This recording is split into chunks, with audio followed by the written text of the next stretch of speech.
pathian chu nei ro u ti chuan anin an heyang cheu dia bola chu do dal ro u ti chuan anin atlan bo chanang cheu dia bola chu do dal ro u ti in wentlaya hian pathian thu cha in sei don ani poimo len ka khia ka testimony po sai atul mai theya ei ke pon ka lo khiat thiam ngai lo sala ka lo tan ran thin ani mi ten mi fel ti chon min chiara min saya lang thei sual pakhat ma ka ti lova ama ero chu sala katang rengani chu mi sala changa ka chuwa na testimony po chu pathian in remati chon sei ka duwa maro chu sei chuwa chi to mi khani don lova pon lama po in che chi ni don lova ni kha kan sei ma saduni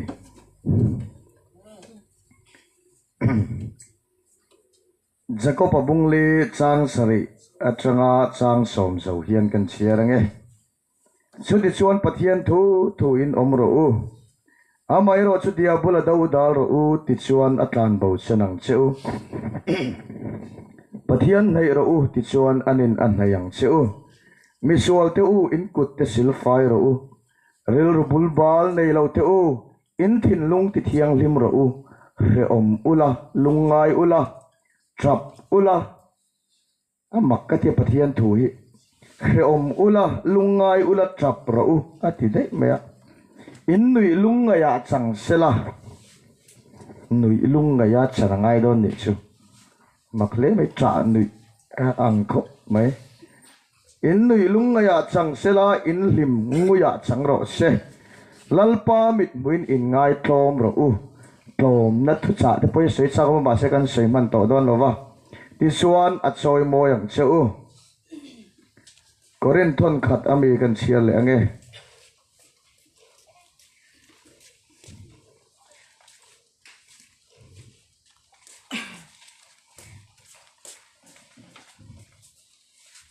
bung kwa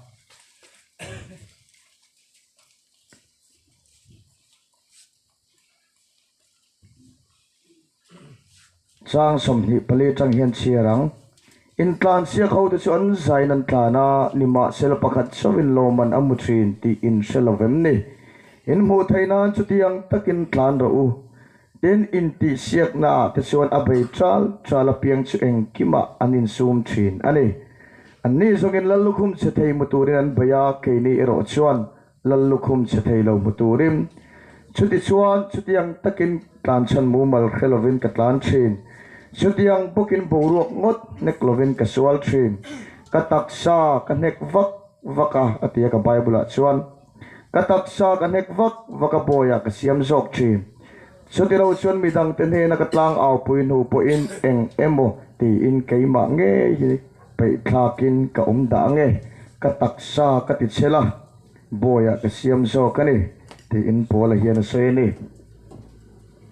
chanchin thama thai kan chia le lok ange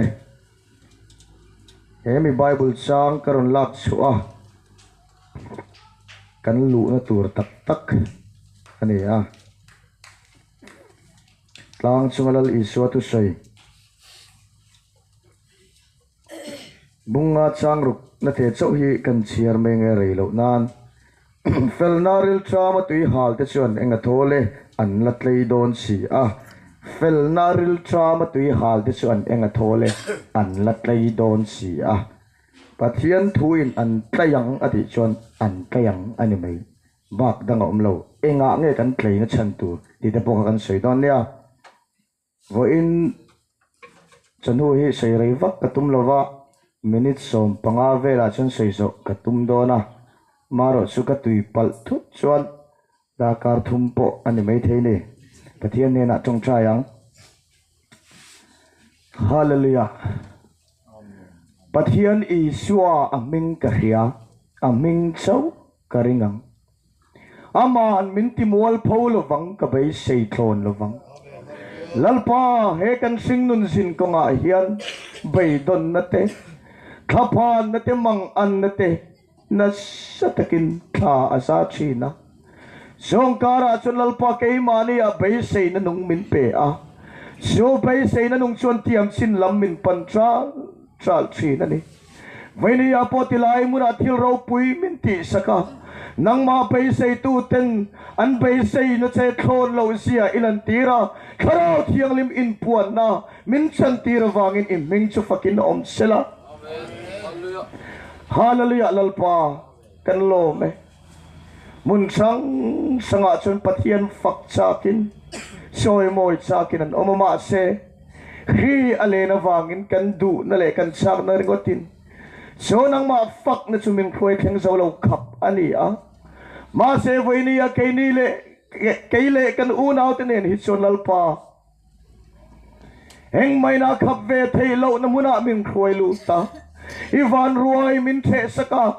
lim le lom takanang ma soi moi thei tu ra tharau thiang lima min uwa pa min om puya khoi na kong min hon saka wang po hian kan lo me hallelujah lom na chang kheturin min ti harang se wen chan huwa hian tharau thiang lim kan speaker a lo chang liang se lo ram ruwa te hi eng ma ni lo ron thuk le la lali suwa kristan na tho soi moi in om sela mel ma hi eng ma lo mai ni sia lalpa he tu cha kal tang hian min khiat tir non liang se in do na lalpa in do na ni a ne na su krista zar kan chan vawani hallelujah hallelujah kan hun bul min chan saka to tharau thiang lima min uapa min soi khleng tur se kan lalpa thole i suwa krista mengin kan dilat se amen ichina ka saita kang khan diabol at su daw dal ro ichuan anin at lan bo sanang se di in bible in min sirtira diabola him hi su kan du lo va ma se min be na hi kan du em chinawangin kan du lo diabola salahin kan tang le china ni veli ayan nang le kai hi kan du mia lo na sala tu ma kan tang ai lo va kan du wang reng in sala kan tang le chi nang le kai hi ti lui thei kan ni lo ma se min bei tu ina min bei na offer hi aron nei that em china wangin a bei tu du lo mai la a bei na kan du awang hian bei tu sala kan tang le chi chu su mi tam tak tan le kai ngei pok lo tan chin to na ni ini ve thau kari speaker pun tiga 60 hi nuam lo selang son tu ma hi sual hian min pi okin min bei min ti tu lawang a thak sup ke su nei se tu ma hian sexy a hian kan tu pe lawang ma se anom wang le kan sak wangin bei tu su tu lo ma ila abay na man ruay kan du wang hian sala kan tang le china boya kan tang chok chin eden huana kale tanokila man dei vela mi akhan vile adamaka thil chemang khana beilo pathian thu pon lo tan khal vekto a hiat ti lok vekto a in ni la lai in thingai turani su ati na ang chukani khatiang khan mel ma ina aron bei donani ti akheda wangen du lo thei na din muna an din thera turin pathianin asiam mi hing te kha tan thalok veka ma se bei tu ina abei na offer kha ma pathian an na le mit war na offer kha chalu to ka abei to lucifer du lo ma sela abei na man ruwa an du awangen thi na an lu le pha chin Veni apo yan nang lekay po hi min bay to Lucifer kan dulo va apay naman ruaya chat sinavangin kan dulo po ya kan tale chin unaw du tak emo kan ti sinavang yan tina kan lule chin lo vile adam kan patian an ang don emo an tina kan tina an lupa nang lekay po yan anuam don emo kan tina kan lule pa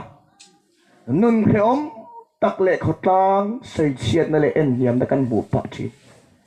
heng wangin mo kan ti chuan mel ma ina a offer kha kan chak zong tak le kan nom ti zong tak ani fo chi ani na ti taka chon mel ma ina min bei na man ro hi suang tua lai chavinan no lai khum zalatin kim han don lai che hinan no abba kanuam lo va pui thin tak tak ula in thiam lo na le khom na in sir na asiam cheunga su chuan pathian ma athing che ki le turin in kil toina lian tak asiam cheunga su chuan a ai thalo so ka thi na khoi lu le selang cheu su bak sun thu chia tu ri mel ma hian min nei lo re re so wangin nang le kai hi don emo ti na a khoi lu in kan oma thi na kan tang le chi na ni thi na in kan tan le phat min bei na hi ani na dik taka chat anom mel the mano hey kai po hi romantic deu hian min bei chi na mo thil romantic ki kangai na FB akan luta Instagram akan luta YouTube akan luta tlangwal ani chon mo mit mu du zong hi ana tlangwal ve a sakai bak nei kal mai ringot ai chon nula le tlangwal in mangai tak me kut in kaya pa ka an leng dun re han mu chon ka chak ve ngoi ngai se ko har big le mal big ria va in khiat na hian min baya sutiang anganung ve thei reng kani zia hi min khiat tira suang tua na ma min tal tir vak zela ri chumale in i ve to vem zu han ina thian ho ne na se me rampam vel khatiang sathin rot di vel ne na han ti vel suang tua na ma chura nuam ma se han kalila han lu thuk tak takila su kan nuam ti na suan cha na chia min hu chia min kal san le thina mal ngoi le khom takin kan oma tal chu ana kan zong thina mitam taksun bai don lutuk awangin annun na hial an cha pa thina ni so wangin min kha tu vele adama thi nan luang khan nang le kai po hi anuam don emok ti na chuan thi na min khwai lu ta su chuan sala min khwai lu ta tu ma no pan lain ilen huna enge ni tum ti inzo sela khoma om katuman tingai lo iti bi karing lo ma se iti lo nam huna yom ta ni ikhan lo nam huna central zela khwai lu che ni kan no pan line school class 7 vel kan ni line siale to siana kan man chan thiam chan kiran enge ilen huna ni tum ni doctor ka ti sia ke po changkang ka ti tar mi tan buna kurwaran han fresh emalo ma se array tel telak ahlat tel han ngai to le vela ino pan line i dream le isuang to naram i pui thin ha ini tum le tun din muni ngai to la a in person via wang tro ma mingi te po IAS ni alo tum ve mai the ha khat yang khan no pan lai chuan mo ni tum suang to naram kan na ya ma se mel ma in kan nun ti sian vek the na tura a offer hi anom mel ma chuta chon kan lim sok don emo kan ti a kan tum lo na thi na muna le mi mu sit le en don na muna min khoi lu le thi na ni chu bak mel mai ban tuan nei lo chu bak hil tu ma nei lo khong ai na le na le ma gai nei mel ma hi mo be se re reng su khem mu nei kal huna pe chu ne khong ai nei be se re reng su a khom fi vang klik klik ma ya khong ai na ma gai na be se tu rom to don lo isu om to don lo tharau thiang ni mom to don lo leilat na om to don lo ma se ke ni chon kan mel khiat thiam lo awangin so min be na suang tua na min be na le bu aron khuana a chon kan lo chen puya do da lovin amen ti in kan lo pom puya he kan tak sang e hian chu offer kanan ni cho pui ta chia mai chu thi na in min fan choka thi na kan lu le pa thi na velian ka be dong nun ka khalel lo iti pa fo thina ni so wangin bible chuan dia bola chu do da ro ti chuan ani na tan bo sarang chu ati vile adam amin kha tu po khan rol ina abai na kha pathianin eisu ati kha lo nun pui sila lo do dal ngam selam chuan voini ya hian camping siam ngai lo wanga thi nai min fan chuak lo wang so wangin he eden huan hi da thalanga mangla haro sual thu se ringot hian I rulin abeya evin thera ya ti ringot lo do khan so se ida khala iman taturin he eten huan hi pekini min kha tu ten an lo ti sual to na kha ti sual non ve to lo hi sunglam yan adu tu sam ani awangem vaini ayan nang le kai kan da khala ta min pe ani lo do dal ngam ngat selang chone thi na tha hian kan lut lo tur ania ani na dik taka chon ma se mel ma ina abai na kha acha ma athat ma wangin andau dal phalawa anlama an chang top mai ni sutiam chia sonang le kai po hi thi na ni ti bible in min sir tira min khil rang chung hian mel ma ina min pai na le kan suak tu an ma min sen ti na hian om mel chin em wangin kan nol phalawa alama kan chang le chi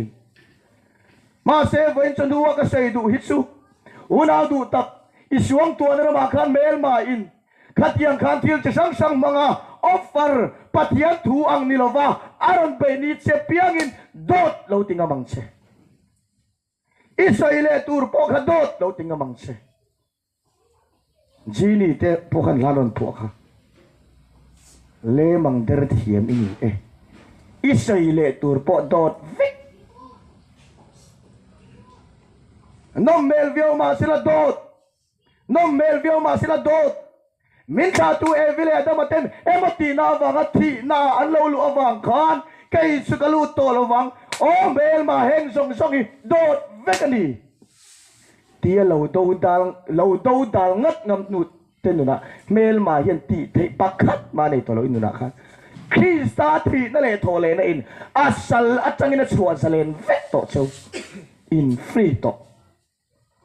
asalaron huay lule sewa tu mga in real rule in ngay tua na in suang tua na mangin ron pele to don so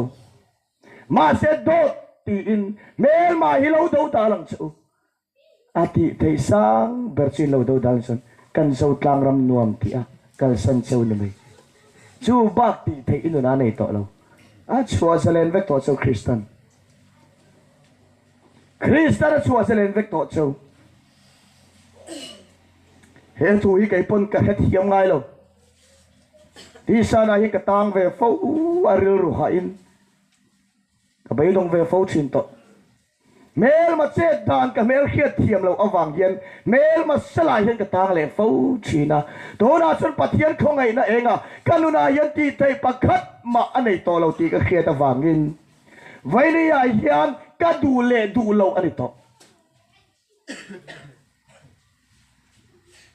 chúng khát chịu soi cho lại to miệng lâu la đủ về tức mày cái tonga lăng van là nịt xuân mel môi tắc hẳn mù về chỗ ôm về đấy bên tiệp huy cái ringa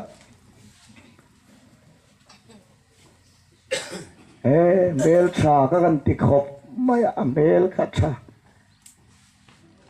cả đủ em có vay khát in mụ na trăng khan cả đủ lia này mày cái pen tin cái chén khát man ni in cái kia môi ni cái bita chun mi bita môi em cái hello mà se mangai tu mit mua cái chun môi ni cái phai sia cái artisan sia mui la chu vam ham mai sia lalpa min pe cái ni cái dia para cái lalpan min pe hay cái dia in ti thei khop me ala be mi ala mà se amela chang khan min tu ve ti kha ka het siang sa bem sa pon thleng ka phal lo ka du che aron ti ve sak kha ka het cha ka ke pon ka mangai che lom an ron ti thop nu sak tu khan he thin lung mun hu hi awan chok thau don tak en ti kha ka suang to ni tu ma ti pui po ka ngai lo ka thia ka kon fi ve a ti chuan restaurant a hian kanin muwa ka vai khop maya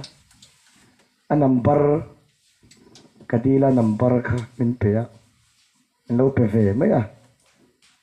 ti chuan kanin be chauta kan thin lung po a in moim po dun khop mai eng kim mai ka sei du nin kan leng du na ni deuh ber mai kanun zong khan khanu kha ka tui puya ka sai ang chia khan min lo du ve a min lo mangai ve kho bai kai pun ka mangai che on ti ve anuam hi ka ti em ka tlei lutuk whatsapp ringot ka tui puyang chia khan khanu bok kha ka tui pui le ni chumale tui pui tak ka ni ka sian tin nok prum anon len tin hova vat se ka ti chi khanu chau ka ru ma biak reng kha ka dua ti chuan thani khatvel kanan in ngai zon nuwa chuan thani khatvel kan nei zon ni chuan ram danga mi kal sa ngai thmai ka tum lok lo tuk me a khom hi ka ti em ram danga ka in rin mai mi ang kal san thut mai su na hi ka ti lut tok kamit tu hi ta zoi zoi chu male para tewan ngai zonga wanga an chap chin ka lo dem ka ka in chi lut tok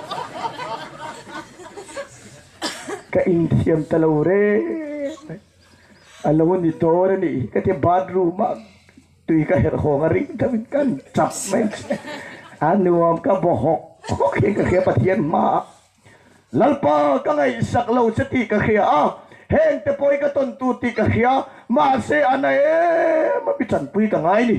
kan ne zaula ni kati patien ma kan chap bitso ka ngay lutuk lalpa ng iPhone ka ngay zok kati ngay về khóc mày bắt hiền mình pe cái một cái tiền hùa cái tia lạc sang cái ống lệ cái tua thiếm lâu cái lần na cái thum về su cái trong trái ngay măng mía lâu khá nu ringot cái rùa oma Bible kan share do na kami kalaw nui se cái da mak earphone in lang ngay khá cái na du to lâu cái nâu tê tiền lang ngay không bắt resign ini về thấu cái này in xây đồ lâu mấy này cái chút thì cái dẹp thì lâu mà cái xây vết dễ không bị dùn giam khan mình vẫn puốt tắc em khai thân dùn giam khan mình vẫn puốt tắc cái chết thầy chắc lâu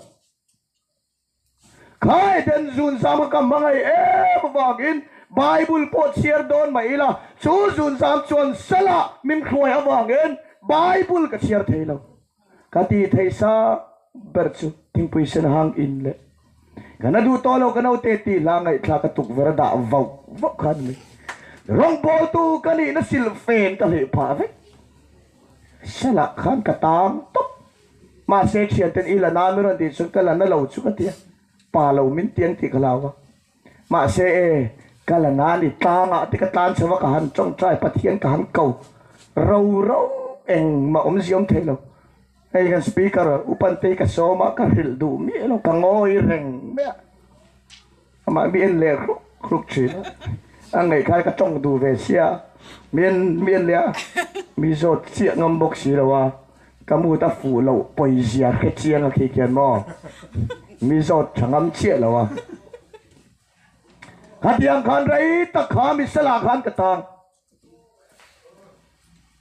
ti chuan chung khat chu hetiang ringot chuan dik lo ti in ka in ngai to rong bole mai tur ka ni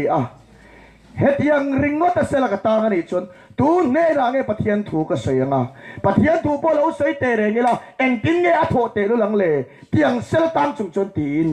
ka ngai tu ana kha kan ti pau khau ta pathian ne na ka chong chaya Bible te ka chiara ka ti lui ka ka lim ve chautel te ka lim ve chautel te la ka tharau nun point up chho vetel tela ein up chho vetel tela ti chuan chunu ka mangai deuh ka ti po sumuang chan ka thengil ve chan chuan ka khia ti chuan zan khat chu keima ruma keima chawin ko ma ka chong traya Bible ka chiara tui khop mai sam ka chiara chum chuan sam ka chiar tui khop maya chudia sam ka chiar laya tui taka ka chiar lai chuan chunu ka mangai bok chu ka thin lunga hian nat tak mai hian aron lang zo Bible ka khup pa don emokati pathian thu lo thengta Bible khup le amang boka earphone kana tu to lo ka naute ti risaya in kho cha kết cho tụm lệ lại tắc cho bát hiền thu lâu thế nào cho thu cho rom bung rục na hi ni rom bung rục na thu kan say kha ni lal ram ruat kha khanang ma ini lo lungaya ko hara ngay zonga wanga ril runa Bible share thei lo kha inun ematisu inun ani lo tin na tak mai yan pathian thu lo thlengan ichu mali ti chuan Bible ka share le kan chong traya chokani na emo ka ti sala ka lo tan chu Christian cross a chatua na lang le to lo turin alo kheng pe to lo thi pui to ni ti chu rin na kan ni chu puya Bible kan share lui chu mo pathian kharau hian minan khoi tak tak mai chu voi ni theng mai hiam sumi sala chon ka tang le to ngai lo chokani nai mo ka ti sala ka lo tam chin na chu ka mi hing lui Christian lo thi pui to na kha lo ni cho thi pui to sala chon ka lo tang reng me ni ti kan mel khet chon ka zak ngoi ngai ni chu male ti chon Bible ka chiara pathian ne na kan chong trai chu khovel thila kalung len ain sa zok hian pathian tharau hian min chung kata van ngai na in ka khata he thu hi alo theng ta fel naril trama tui hal te chuan enga thole an la thei don si unau du tak Krista fel naril trama tui hal na hi mo mel ma ina minon offer minon bain le salamin khwai lu tum na hi kani nani to lo zut chang na le dam doi chan ka kani nani to lo su chu Krista na thi pui to ni ti I lo to da na ngam na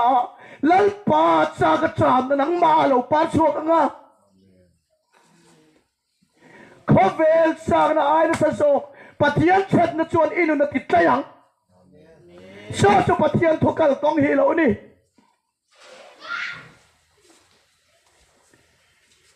suta chuan klei na chu lo oma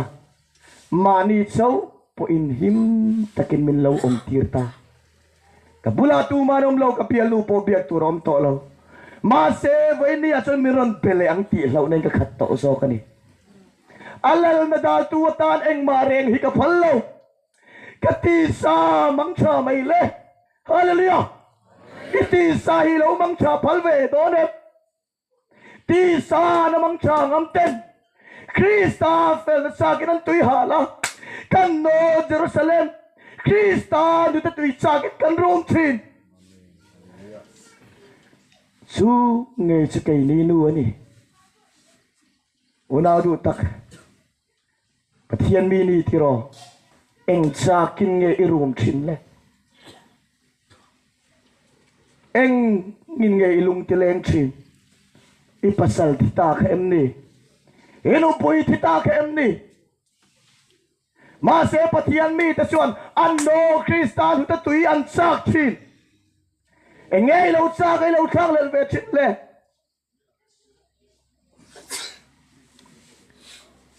unau du tak so ti sa na mang chon mel ma hian min sal ben le tum thina ma se chu chu mi in Krista ne na khen be in ti to pina ong to ni ti mel ma ina offer aron nei so an daudala song daudal tu tenura chuan pathian ram athena Krista ril ro an pu an sakle an tleiz an sakle an thanghel berchu ti sathil ni to lovin tharau lam thila ni to chi so hu ta tui tel lo chuan an na tlei so to ngai lo ni khata tong chai lo let po man ti to chi eng wangin mo an no Krista tharau lam nu tui sa kan nui arun to sok thin chunu chunun chu cham turin nang le kai hilal pan min ko wani ma se nang le kai chon tharau lam mal som na tong pok ma hian ti sa na kan ta le thina wangin so menun ram tak tak su kan thlen phalo thi na ni so wangin unau tu tak emoti na sala lo lu to su thi na ni nom mel viau ma sila itan thi na ni ti Bible a sei mel khiat thiam la su su lo do da la lo chong chai nan la Bible lo chian nan la a thi to ka nun chu Krista ni ti im lo ni chu pui thin la pathian fel na le that na chuan inun a ti tai thina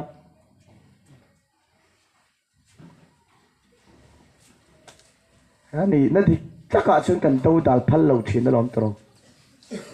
do dal phal lo thin kan kal san phal lo le thin na kan chap le thin kan lungai le thin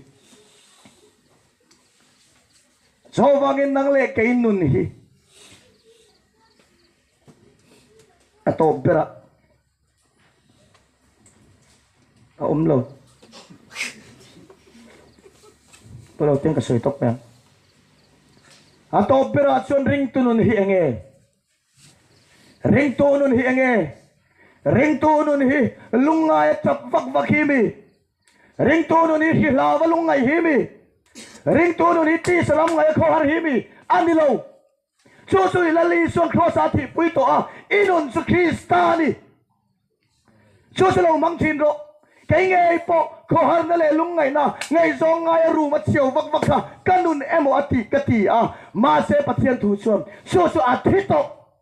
ken beri to a thole nung krista su inurani ti in min po so nang krista kan ni so pui ngam na se la nu ta tui tharau lam sakin thrum ta a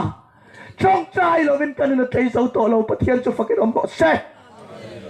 una du tak chu su nang le kei kan ni so Krista nun sunang leke nun hili at hugal sa itilal pan kan sa faitan mal somro se